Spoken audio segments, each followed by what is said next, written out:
लिखता हूँ खून से स्याही न समझना, लिखता हूँ खून से स्याही न समझना, मरता हूँ तेरी याद में बेवफाई न समझना। कुछ इसी अंदाज में कांग्रेस के एक पार्षद ने सोनिया गांधी को खून से खत लिखा उन्हें। अब कई लोग सोशल मीडिया पे कई तरह के सवाल उठा रहे हैं। कोई बोल रहा है कि ये मुर्गी के खून से लिख दिया गया है, कोई कह रहा है खून से लिखा है तो जख्म दिखाओ जहाँ से काट के लिखा है, और कुछ खोजी पत्रकार जो हैं वो यहाँ तक कह रहे हैं कि हमें गुप्त सूत्रों से पता चला है कि पार्षद को बवासीर।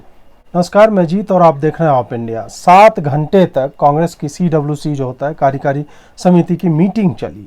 मीटिंग क्यों चली ये मूलतः मोटा मोटी सबको पता होता है कि क्यों चल रही है, लेकिन आज के समय में उसका औचित्य क्या रह गया है ये किसी को पता नहीं। क्योंकि वो मीटिंग जो हो रही थी वो कांग्रेस का लीडर कौन बनेगा, नेतृत्व कौन संभालेगा, मतलब अध्यक्ष या अध्यक्षा कौन बनेगी, इसके ऊपर डिस्कशन। जी हाँ, मतलब ये सब कहने की बातें हैं, लेकिन इन सब बातों के ऊपर भी चर्चा होती है कांग्रेस में। और कई लोगों ने कहा है कि भाई कांग्रेस में तो बड़ा ही लोकतंत्र है और लोकतांत्रिक तरीके से ही हर बात जो है मानी जाती। भले ये और बात है कि जैसे हिंदी में हम लोग पढ़ते थे, कर्ता ने कर्म को करण से अपादान को के लिए ऐसे करके होता था, तो कांग्रेस में कर्ता कर्म करण अपादान संप्रदान सब जो है वो सोनिया जी ही हैं। और सोनिया जी का मन जब जो है कांग्रेस के कारक चिन्हों से विलग हो जाता है, तब राहुल गांधी को जो मतलब उसमें रिप्लेस करने की बातें होने लगती है। और फिर राहुल जो होता है, राहुल ने राहुल को, राहुल से, राहुल को, राहुल के लिए, फिर राहुल से, राहुल पर, राहुल है अरे अजिया हो, ये सारा जो है होने लगता है। और इन सब चीज़ों से जब कांग्रेसी उब जाते हैं तो बीच में चलती है क्लोन्ड नाक वाली लड़की की बात कि नहीं, प्रियंका जी को बनाया जाना चाहिए एकदम कांग्रेस के अध्यक्षा, और वो जो है मजबूत और सशक्त नेतृत्व जो है वो दे सकती हैं। अमूमन कांग्रेस की CWC मीट में होता कुछ भी नहीं है। कुछ भी नहीं से तात्पर्य यही है कि ये मुँह ठोकवा हम लोग बोलते हैं गांव में, जो बस रबर स्टैंप की तरह होता है। वो घर के बाहर जो है वो लगा देते हैं, वो मुखौटे की तरह होता है, उसका कोई औचित्य नहीं होता है, वो ऐसे ही अपना बैठा रहता है। तो कांग्रेस की कोई भी मीटिंग जो लोकतंत्र के नाम पे, और पार्टी में जो होता है कि पार्टी का अपना एक संविधान होता है, उसकी एक प्रक्रिया होती है कि कौन क्या बनेगा, होता ज़मीन पे कुछ नहीं है, और ऐसे मीटिंगों में भी कुछ नहीं होता है। लेकिन इस बार थोड़ा बहुत जो है मसाला जो है देखने को मिला। मसाला किस रूप में देखने को मिला कि 23 बुजुर्ग नेताओं ने, जी हाँ कांग्रेस में भी बुजुर्ग नेता हैं, और आप इसका अंदाज़ा इस बात से लगाइए कि जहाँ 50 साल के युवा माने जाते हैं राहुल गांधी, जिस पार्टी में युवा जवां दिलों की धड़कन टाइप के नेता हैं, और उनकी बहन जो है 48 साल की, उसको next gen leaders of India में मतलब फीचर किया जाता है किसी मैगजीन में, तो आप अंदाज़ा लगा सकते हैं कि बुज़ुर्ग नेता कितने बुज़ुर्ग रहे होंगे, और उनकी वो जो सजेस्ट कर रहे हैं वो किस तरह के बुद्धि विवेक से आया होगा। 23 बुजुर्ग सीनियर नेताओं ने पत्र लिखा कि कांग्रेस में कंप्लीट ओवरहॉल यानी आमूल चूल परिवर्तन की ज़रूरत है। इसका मतलब क्या होता है? इसका मतलब होता है कि सोनिया, राहुल, फलाना टीम का सबको एकदम से भंग कर दिया जाए, और कांग्रेस को एक रीथिंक करके कि हम अपनी दिशा और दशा जो है तय करें कि आने वाले समय में हम जो हमारे सामने एक भाजपा जो एक फॉर्मिडेबल अपोनेंट जो कहीं जाती नहीं दिख रही 2-3 मतलब टर्म तक, तो हम कैसे उसकी प्लानिंग करें। देखिए पेपर पे ये बात बड़ी अच्छी है कि हाँ भाई हर पार्टी को इस तरह की सोच रखने की तो ज़रूरत है ही, नहीं तो वो आगे कैसे बढ़ेगी। लेकिन कांग्रेस में जब ओवरहॉल का मतलब होता है तो यही होता है कि सो के उठता है कोई नेता, अब जो जिस भी राज्य का प्रभारी है बोलता है सारे डिस्ट्रिक्ट एसोसिएशन जो है भंग किए जाएं, उसी तरह सो के उठेगा रात में। मतलब राहुल गांधी तो सुबह में उठते हैं, रात में सो के, या इस तरह का कुछ अंग्रेजी में बोले थे, मुझे तो अंग्रेजी समझ में नहीं आती, तो उन्होंने बोला था this morning when I woke up at night, तो वो वोक अप एट नाइट करते हैं मॉर्निंग में, और बोलते हैं कि नहीं ये कार्यकारी समितियां फलाने फलाने जगह की डिसॉल्व कर दो। उसका अब क्या CWC में होता है ये किसी को पता नहीं। तो ऐसी भी जगहों पे कहने के लिए इलेक्शन कमीशन जो है, चुनाव आयोग है, उसकी रिक्वायरमेंट्स होती हैं कि आपको अध्यक्ष का चयन करना ही पड़ेगा, आपको फलानी चीज़ करनी ही पड़ेगी, इस तरह से। तो वो भी दिखावे के लिए मतलब वो टिक करना होता है कि हाँ भाई हमने ये और ये भी किया, और बताना होता है कि भाई एक प्रक्रिया है, कि सबसे छोटे स्तर के लोग एक नाम प्रस्तावित करते हैं, फिर वो जिले के लेवल पे जाता है, जिला से वो कमिश्नरी के लेवल पे शायद जाता होगा या राज्य के लेवल पे, राज्य से फिर और जाता है, वो जाता है राष्ट्र के लेवल पे, और तब जाके काफ़ी गहन चर्चा होती है और उसके बाद चुना जाता है कि नहीं राहुल जी को बना दें क्या इस बार।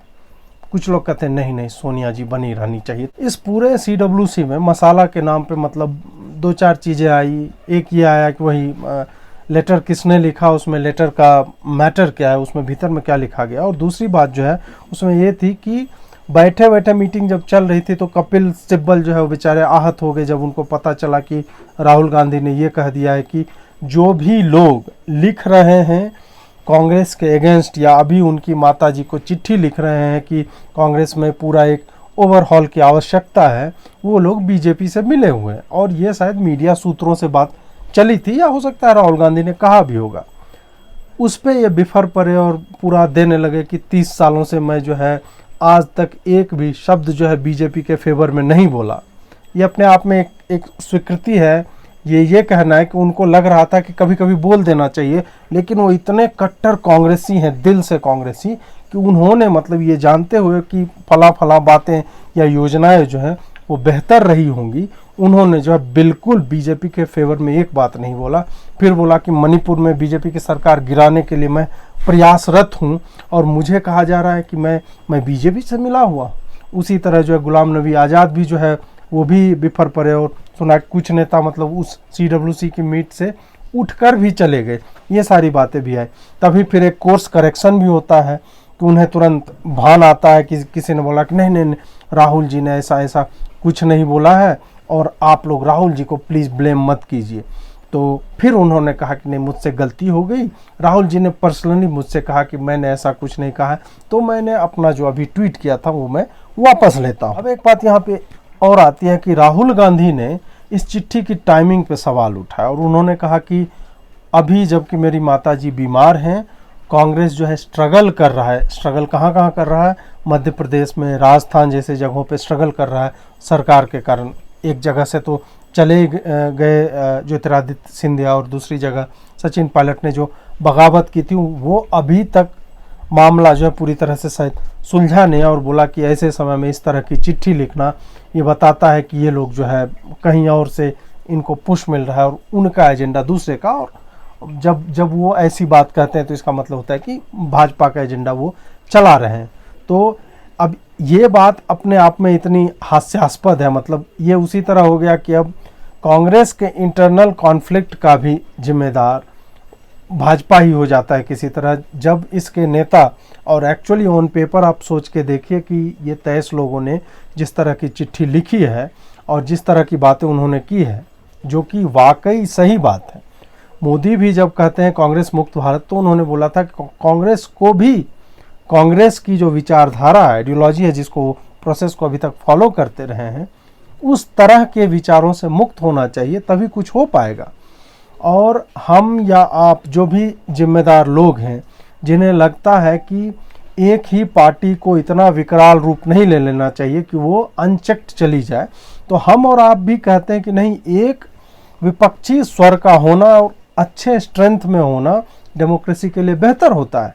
लेकिन अभी जो स्थिति है वो इतनी बेकार हो चुकी है कांग्रेस की, कांग्रेस उनको बिल्कुल भी टक्कर देने की स्थिति में नहीं है। इसलिए हम भी चाहते हैं, बाकी लोग भी चाहते हैं कि कांग्रेस में ओवरहॉल हो। कांग्रेस अपना ये जो राहुल गांधी से जो मोह है इनका, या सोनिया गांधी से मोह इनका, जिस भी कारण से रहे, मतलब ये अपने आप में विचित्र बात लगती है कि शशि थरूर जैसे लोग या जो सीनियर लोग जो अपेरेंटली पढ़े लिखे लगते हैं, वैसे पढ़ा लिखा कोई कांग्रेस में आजकल कर क्या रहा है, ये अपने आप में एक सोचनीय प्रश्न है। फिर भी मान लेते हैं किताबें लिखी हैं उन्होंने, और एक आध जो होता है हम लोग की तरफ होता है बरर जाता है, रास्ता छोड़ देता है, फिर भी वो मान रहा है कि वो लिखता है कि राहुल गांधी जो एबल आदमी। किस हिसाब से भाई? राहुल गांधी खुद को सीरियसली नहीं लेता है, उससे ज़्यादा सीरियसली आप लोग ले रहे हैं। इसका तो सीधा मतलब है कि आप उसकी माँ की गुड बुक्स जो है उसमें बने रहना चाहते हैं, और कोई इसमें मतलब कोई भी सेंसिबल आदमी तो कुछ कहेगा। अब जब गुलाम नबी आज़ाद जो है बिफर के और कपिल सिब्बल के साथ जो हुआ, तो कपिल सिब्बल वाली बात को ओवैसी जो है इग्नोर कर देता है और गुलाम नबी आज़ाद को कहता है कि तुम जो 45 साल से गुलामी कर रहे हो कांग्रेस की, उससे तुमको क्या मिला। और कांग्रेस का वर्ड इस्तेमाल नहीं किया, उसने बोला कि जनेऊधारियों की जो गुलामी कर रहे।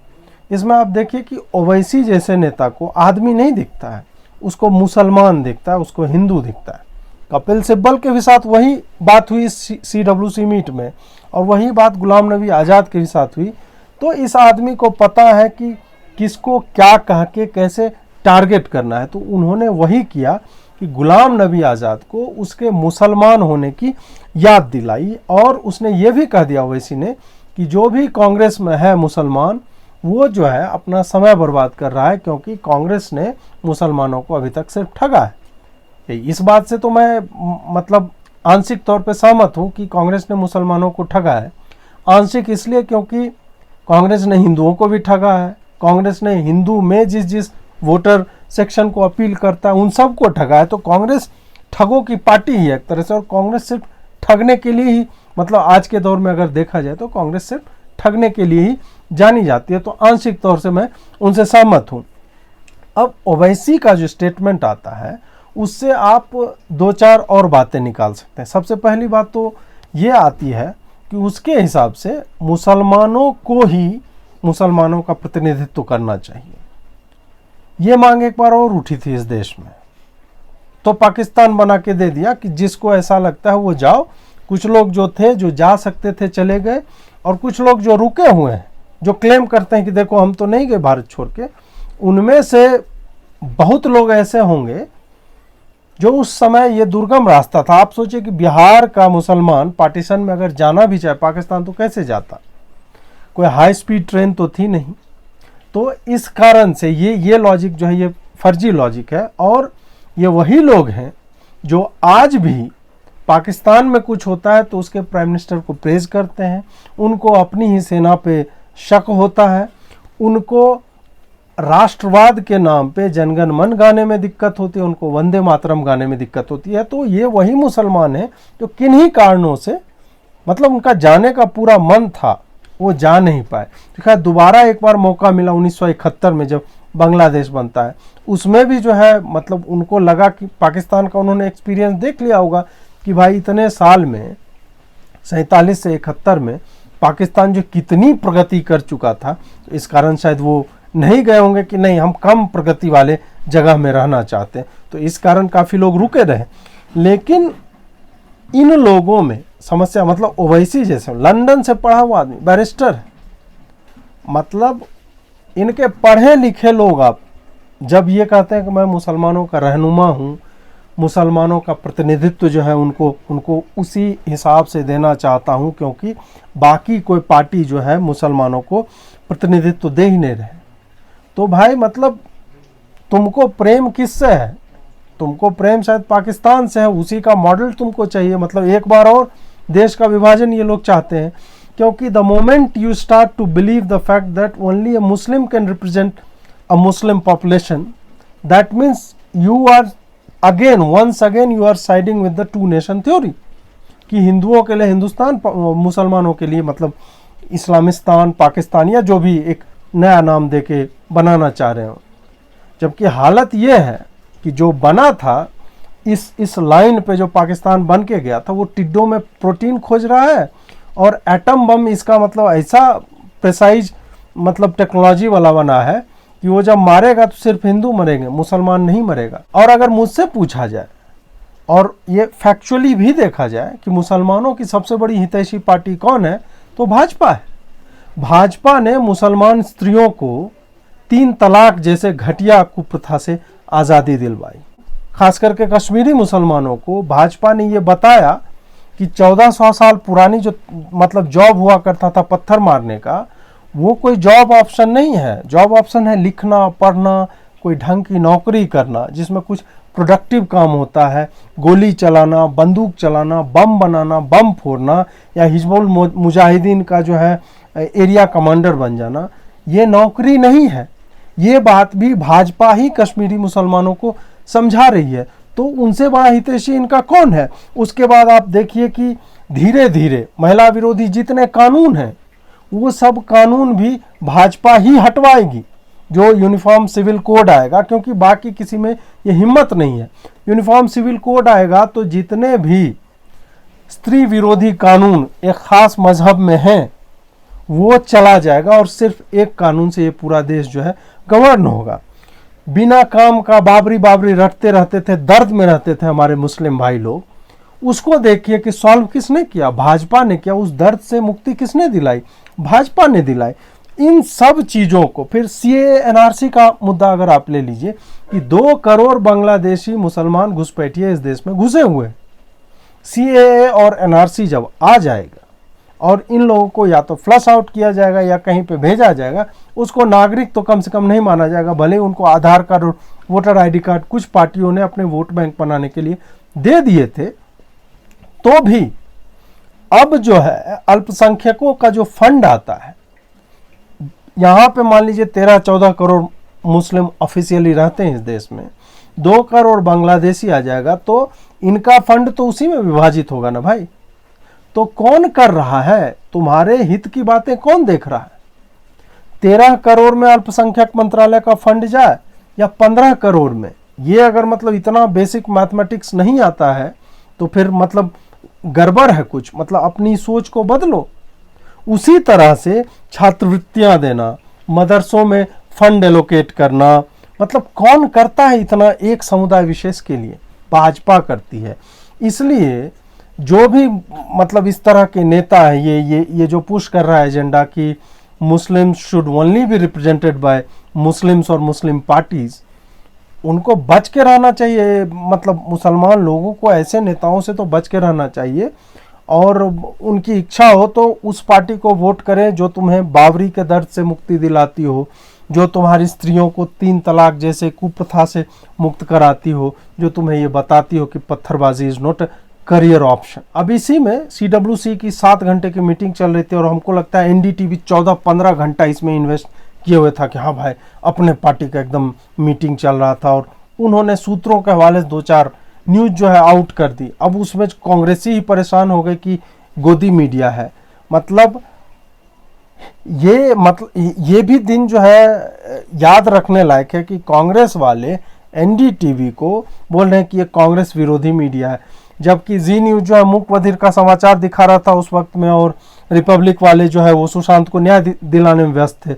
लेकिन एक चैनल जो है जो एक्चुअल में देश को बता रहा है कि देखो भाई 7 घंटे से लोकतांत्रिक प्रक्रियाओं का पालन करते हुए कांग्रेस जो है लगी हुई है इसमें, और वो एक अध्यक्ष तो आज चुन ही लिया जाएगा, और पल पल की खबरें अपडेट करके 3 उनके जर्नलिस्ट, मतलब 3 लोग स्टूडियो में बैठ के उनके एंकर जो है, और चौथा जर्नलिस्ट एक एचटी के विनोद शर्मा है, उनको बिठा के पूरा मतलब कवरेज ऐसे दिए जा रहा था कि ये लोग भी उसी कांग्रेस की कार्यकारी समिति के मतलब चीफ तो नहीं कह सकते हैं, लेकिन चीफ मेंबर्स हैं, मतलब जिनको एंट्री नहीं मिल पाई, तो इसलिए ये लोग यहीं बैठ के विश्लेषण करते करते बड़े आहत भी हो जा रहे थे कई बार कि विनोद शर्मा एक्चुअली वो कहने लगे कि बताइए कांग्रेस ऐसे चलेगी क्या कि राहुल गांधी चीन पे वीडियो बना रहे हैं, शशि थरूर अलग वीडियो बना रहे हैं, मनीष तिवारी जो है वो भी वरिष्ठ नेता हैं, वो अलग लिख रहे हैं लेख एक ही मुद्दे पे, इन सबको साथ आना चाहिए।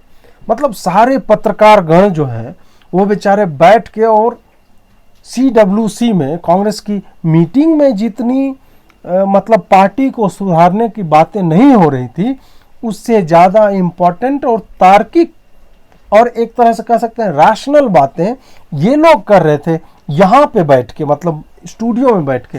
अंततः सोनिया जी से मनमोहन सिंह और ए.के. एंटनी टाइप के वरिष्ठ नेताओं ने कहा कि नहीं पार्टी को जो है आपके नेतृत्व की अत्यंत आवश्यकता है, आप चली जाएंगी तो कैसे होगा, मतलब जो भी इनकी बातें रही होगी, कह के उन्होंने पूरा मतलब माहौल बनाया कि भाई आपके रक्त स्वेद से ये सिंची गई पार्टी है और आपकी आवश्यकता है पार्टी को, तो आप छोड़ के मत जाइए।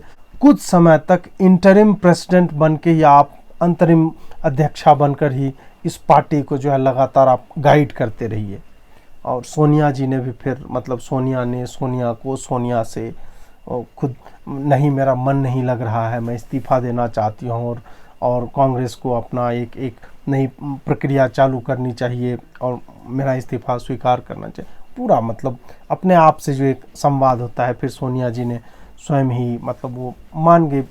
अब इतनी अच्छी महिला है तो इतने बुजुर्ग लोग और दसियों बीसियों कार्यकर्ता जो कांग्रेस में अच्छे अच्छे पोजीशन पे हैं, वो लोग जब इस तरह से पूरा एकदम से चरण वंदना कर रहे हो कि नहीं नहीं आप मत जाइए, तो आखिर करती क्या? मतलब एक स्त्री का हृदय जो है करुणा से भरा हुआ होता है। तो उन्होंने कहा कि चलिए आप कहते हैं आप लोग तो मान लेता हूं, लेकिन मन से जो है मैं अध्यक्षा बनी नहीं रहना चाहती हूँ कांग्रेस पार्टी की। कांग्रेस का अध्यक्ष या अध्यक्षा कौन बनेगी ये तो अब मतलब नहीं, ऊपर वाला तो नहीं, मंगल ग्रह वाले भी जानते हैं कि सोनिया या राहुल में से ही कोई बनेगा। जैसा भी होगा हम आपको बताते रहेंगे। बहुत बहुत आभार आपका जुड़ने के लिए। नमस्कार।